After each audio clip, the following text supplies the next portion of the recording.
Staying on the topic of aid distribution but moving to Malaysia, on September 4th, heavy rainfall in Serdang of Kuala Lumpur caused the worst flooding in 6 decades, affecting 300 households.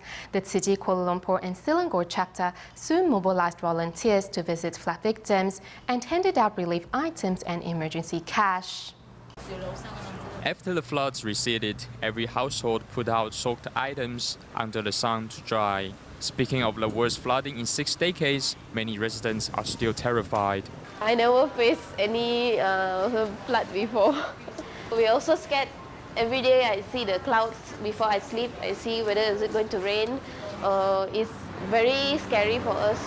In Serdang of Malaysia, a 2-hour rainfall flooded the local river, causing the worst floods ever in 6 decades in the area.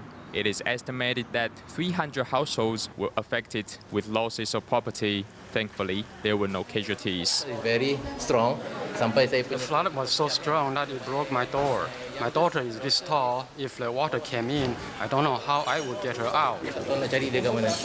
Hishamuddin and his wife were abroad when the flood struck. They started to clean up 3 days after the disaster. When Tzu-Chi volunteers visited and saw the mess, they helped clean up immediately. Tzu-Chi helped us clean up a lot of mess. If I was cleaning up alone, I might not be able to clean up the whole mess until next year. I should have helped this sister, but now she's helping me.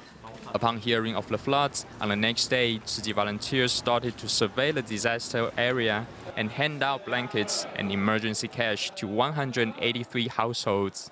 Although the emergency cash is not much, it can still help some students, foreign laborers, and flood victims.